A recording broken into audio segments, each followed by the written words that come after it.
All right, Chris Fedor is here, Cavaliers reporter for the Cleveland Plain Dealer, cleveland.com, on the West Coast for the next couple of weeks, covering this Cavs 5-game road trip, which begins with Cleveland on what's got to be a tough 1-game losing streak. It's got to be something they're talking about in that locker room, isn't it, Chris?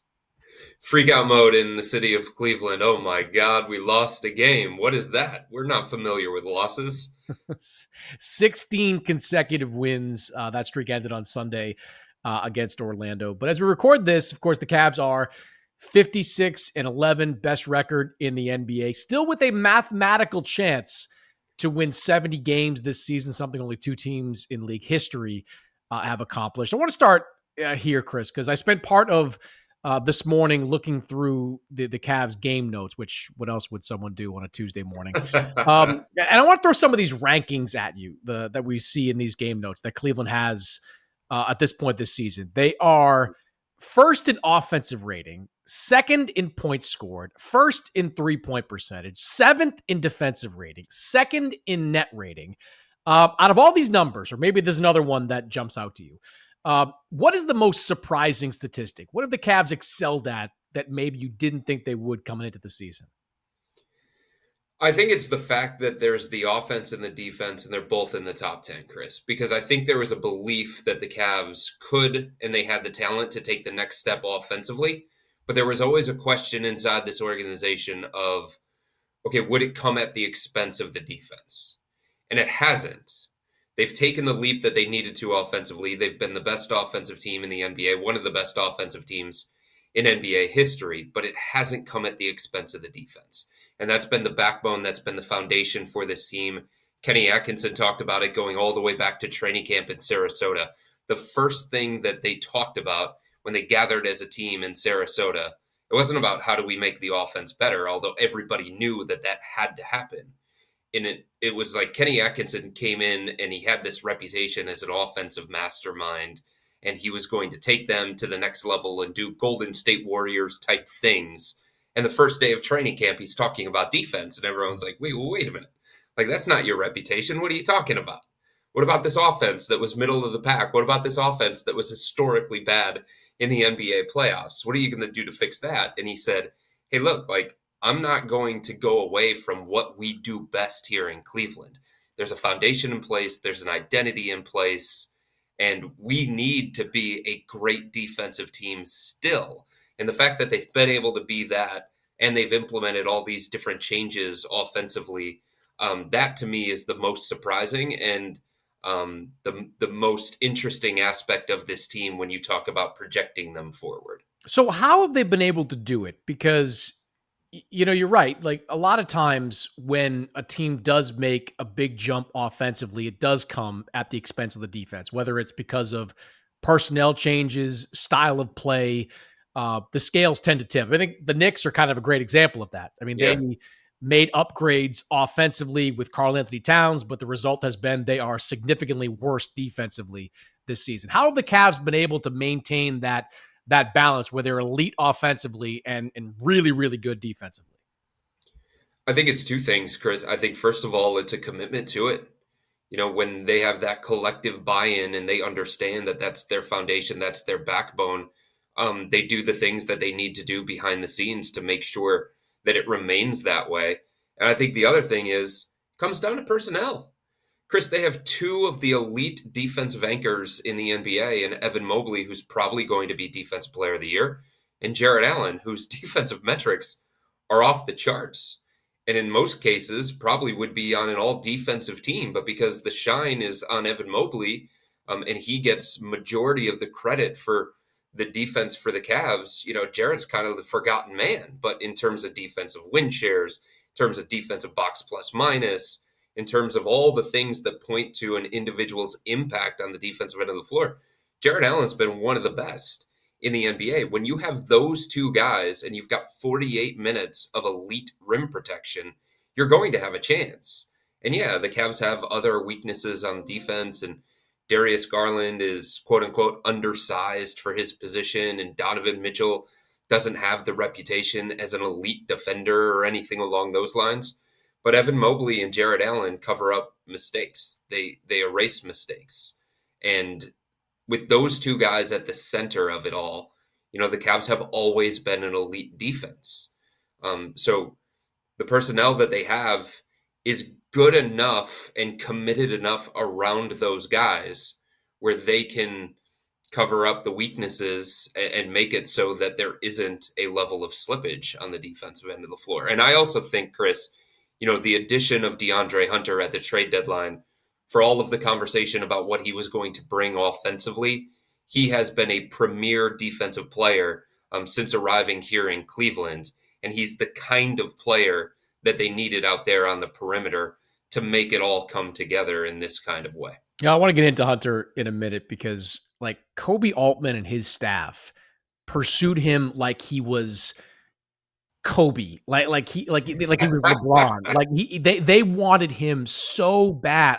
Every time I checked in with people doing trade deadline stuff, was like, well, the Cavs, they're probably going to get their hands on DeAndre Hunter because they won't stop. Like they won't stop going to try to get him. I want to get to him in a second, but the Kenny Atkinson effect here, like he didn't take over a bad team. They were a 48-win team that went to the second round. I'm thrilled that JB Bickerstaff is like Kenny's competition right now for coach of the year because of what's happening in Detroit. He's done a remarkable job proving that he is an excellent coach. But Kenny, has kind of been what the doctor ordered here in Cleveland. Like his approach or whatever he's doing has had a positive impact. Where do you see the biggest impact of what Kenny and his staff have brought to the team? I think he understands that this is a team that's ready, and he treats them like that.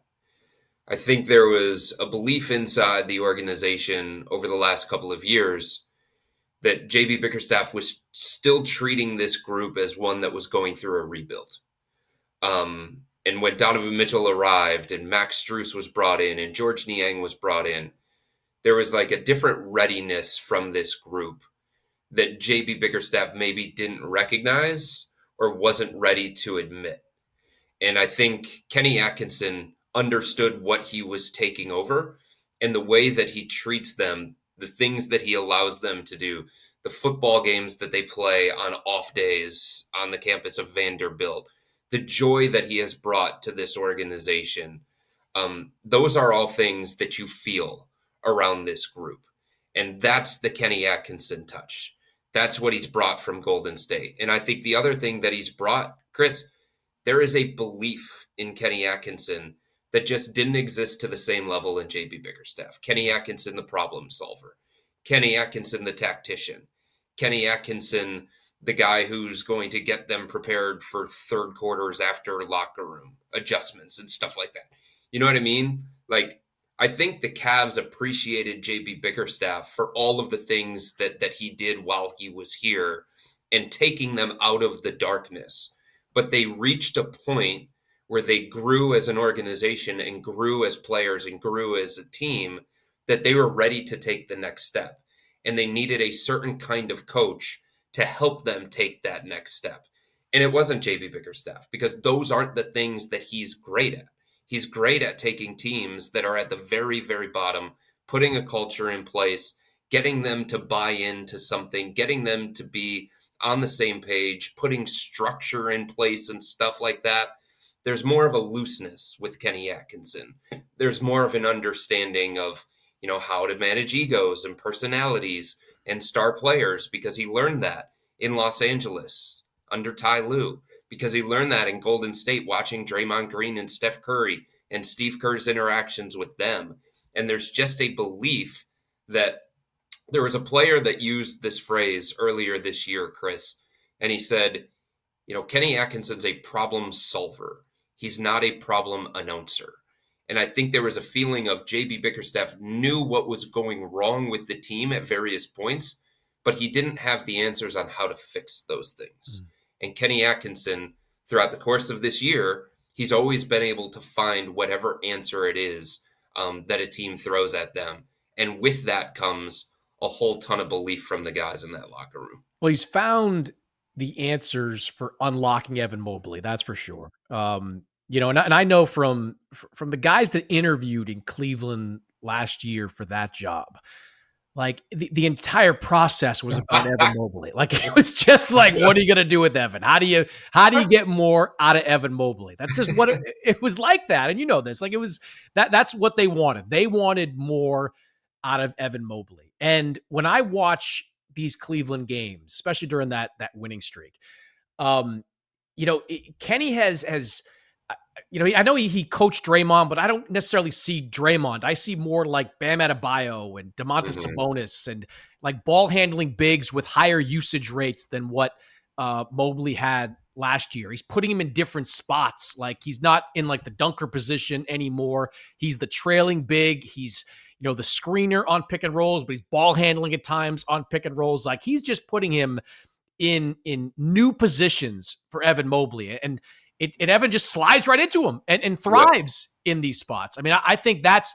to me, when I watch this team, and I'm sure there's lots of layers to it, of course, but like when I watch this team, it's like Evan is a lot better. And that's probably the biggest reason this team is a lot better.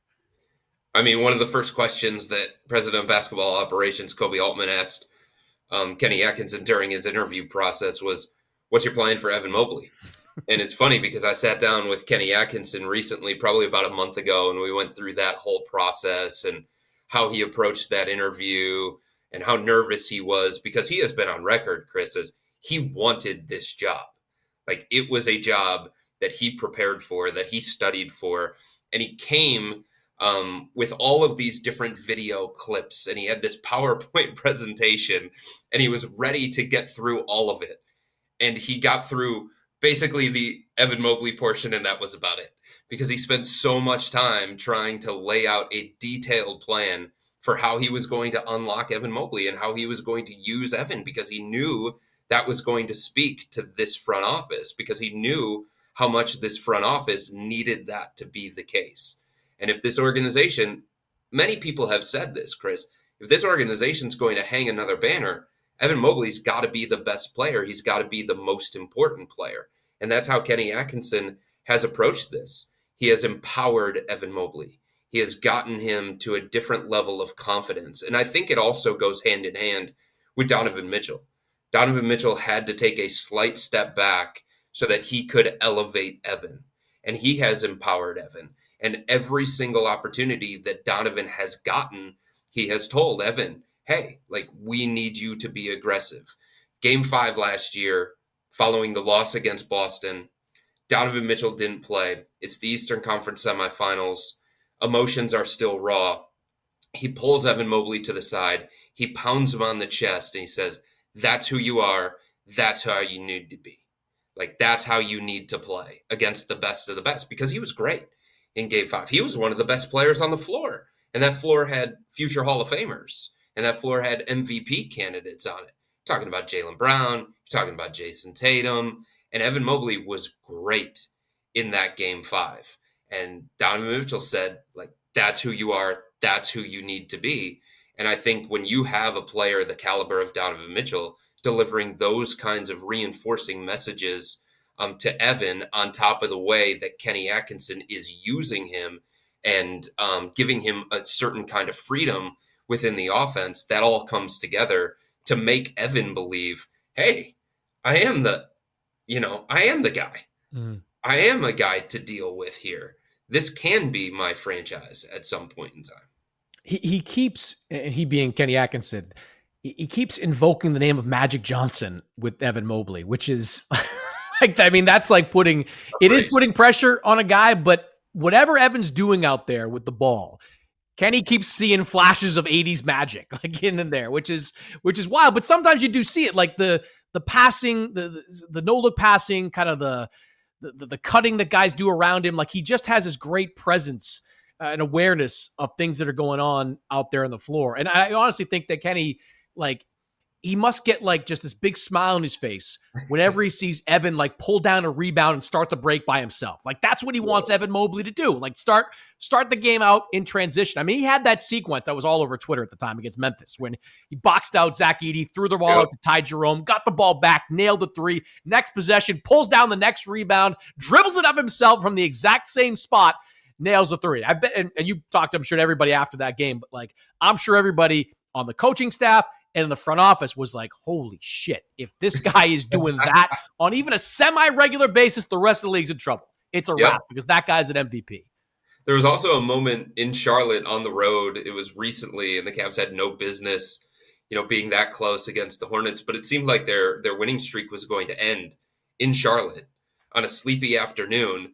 And all of a sudden, Evan Mobley takes a sidestep three, bailout possession right in front of the Cavs bench. And the Cavs bench was just like, oh my God, what did we just see right there?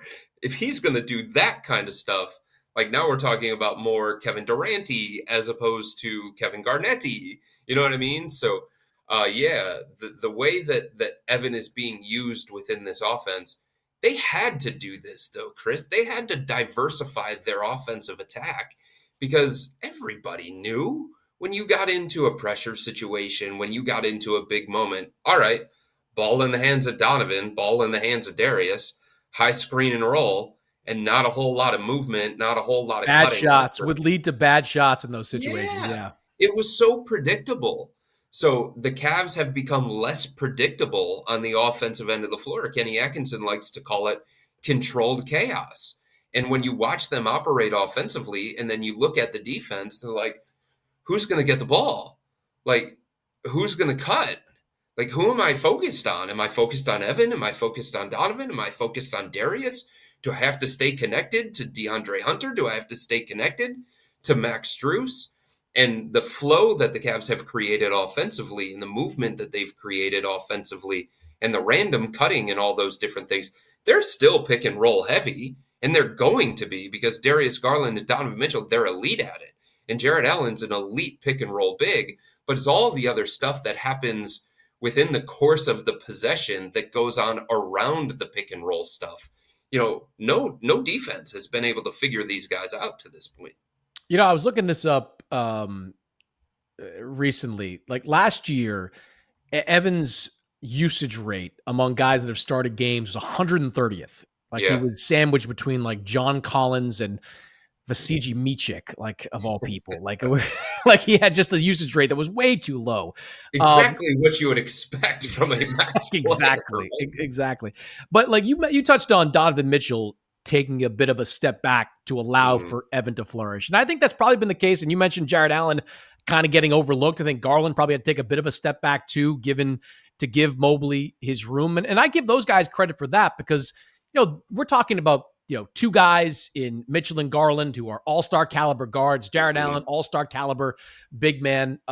Sometimes we're in that position. You're like, no, just give me more touches and we'll succeed. We don't need to give somebody else more. We can, and like I said at the top, they were on like a path to success. And it's not like they were a struggling franchise. They went 5 games with the eventual champs last year in Boston. I give those guys, Donovan most notably, but Garland and Allen, like how much of this success had to do with those guys being willing to step back a little to allow Evan Mobley to flourish?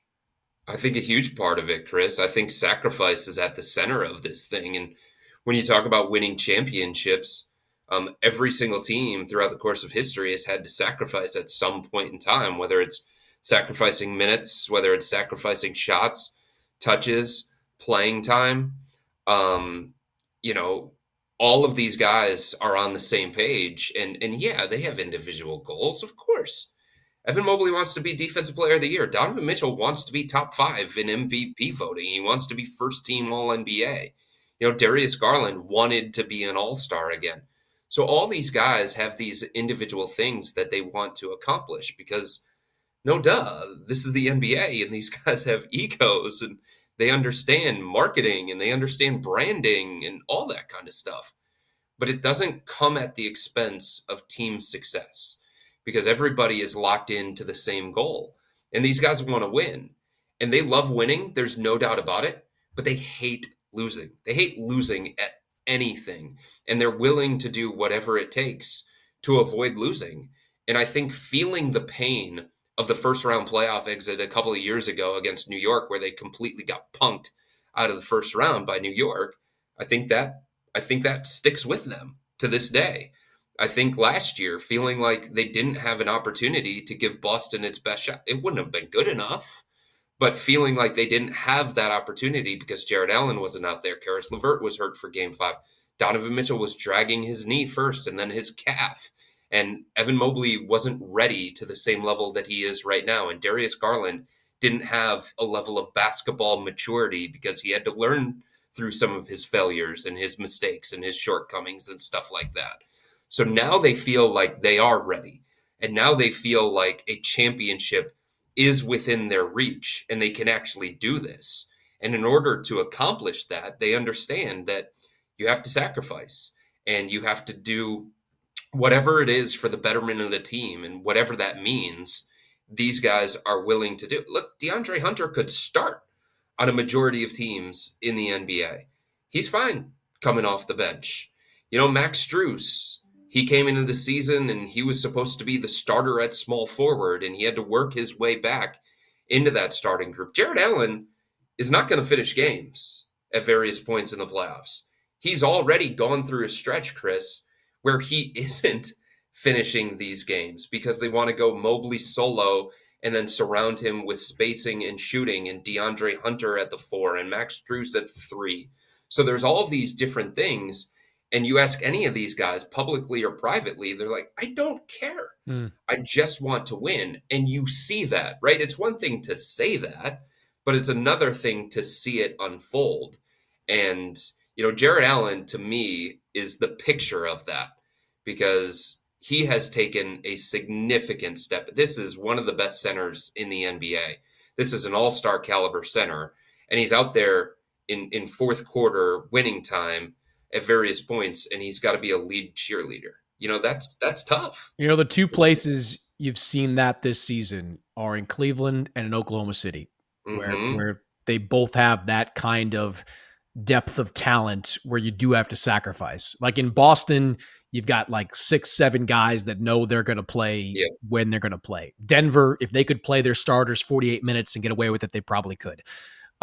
In Cleveland and Oklahoma, like you've got enough talent that somebody's going to have to sit on the bench. More than one guy have to sit on the bench in the fourth and sit it out. Yeah, I think being willing to do that without grumbling is a big part of success. And so let's use that to talk about DeAndre Hunter, because I really do think like if it was down to like DeAndre Hunter and Luka Doncic at the trade deadline, Kobe Altman would have to think about it for a second. That's how bad this guy wanted DeAndre Hunter. They gave up something to get him, not just the draft capital, but you give up Karis LeVert, who's kind of a shot creator, a good bench player. George Niang played really well for them, this year. Like they were determined to get him. Why do you think they were so focused on DeAndre Hunter? And look, they went 13-1, in the first 14 games of DeAndre Hunter. It clearly has paid off. What has been the result of it? I think the thing that stands out to me, Chris, is the lineup versatility and the optionality that the Cavs get. And I know I sound like a general manager right there, but that has been drilled into my head since they acquired him, either by opposing execs, people with the Cavs, or just scouts around the NBA. It's just the options now that Kenny Atkinson has at his disposal and the lineups that he can use. And you're right about the Cavs' affinity for DeAndre Hunter. Man, Chris, this goes back half a decade. I mean, if you think about the 2019 NBA draft, the Cavs had the 5th overall pick, and DeAndre Hunter was somebody that they were looking at. But all of a sudden, they get leapfrogged. A team moves in front of them with the 4th overall pick, and DeAndre Hunter's no longer available. They get Darius Garland. It works out well for them. But while DeAndre was with the Atlanta Hawks, the Cavs kept tabs on him. They're like, hey, what's it going to take? What's the cost? Is he available? How available is he? They've had conversations for the last couple of trade deadlines about the possibility of DeAndre Hunter because he brings a different element than the other wings that they already had on this roster. Its size, its length, its versatility. It's an ability to guard Jason Tatum, Paolo Banchero, Franz Wagner, Jaylen Brown, Giannis. As the Cavs were doing all their homework and their due diligence and background information gathering on DeAndre and talking to former coaches and former teammates and as many people as they could about DeAndre, they were also doing a statistical study on him. And one of the most specific things that they dug into so that they could get the numbers on this, DeAndre Hunter's defensive numbers against those guys that I just mentioned. How did he perform in his individual matchup against the kind of wings that the Cavs would see in a 7-game playoff series or just a playoff run in general? And they realized that he had the physicality, he had the strength, he had the athleticism, he had the quickness, he had the defensive chops to make things difficult on those guys. They don't need somebody who is going to stop them. Nobody's stopping Giannis in a 7-game series. Nobody is stopping Jason Tatum in a 7-game series. But can you bother those guys more than Max Strus can? Can you bother those guys more than Karis LeVert can? Can you make it so that we don't have to rely on Dean Wade as much? Because look, if the Cavs didn't go out and get DeAndre Hunter, Chris, I think they would have been better equipped than they have been in the past to hang with Boston because the offensive evolution that they've made and because Darius Garland's a different player and Evan Mobley's a different player and all those different things. But there was going to be a weak point that Boston was going to try and prey on, that any great team was going to try and prey on. And the Cavs, throughout the course of the regular season in the first half, they went 11 deep. But there was an ugly truth to that. And it was, multiple players within those 11, the Cavs didn't know what they were going to get from them in a playoff environment. They didn't know how much they could count on them. George Niang wasn't going to be able to play against Boston. He just wasn't. He couldn't hold up defensively. Karis LeVert is incredibly erratic. That's something that has been the case throughout the course of his career. And they saw a lot of that last year in the playoffs and the year before in the playoffs. And they said to themselves, well, how much can we count on him in a playoff environment? And then Isaac Okoro, he gets played off the floor in these playoff series because he's a still developing offensive player who just gets ignored by the opposing defense. So how much can we count on him in a playoff environment? How much can we count on Dean Wade? And that's 4 guys right there. How much can we count on those guys in the playoffs? And they determined that they didn't feel comfortable with that. So they went out and got DeAndre, a playoff-tested guy, a guy who won a championship in college, and they don't have the same questions about him in a 7-game playoff series. So now you just filled 36 to 40 minutes of your weakest point with a guy who you believe has the skill set to, 1, handle the playoff stage, and 2, deal with all the other wings that you're going to have to deal with when you get into the playoffs. So he gave them something that they were missing, and now he allows them to go away from the 2 big lineup for extended stretches and not lose as much defensively. Because the whole thing was, okay, if we go away from Jared Allen and Evan Mobley, we know we're going to gain something offensively, but what are we going to lose defensively?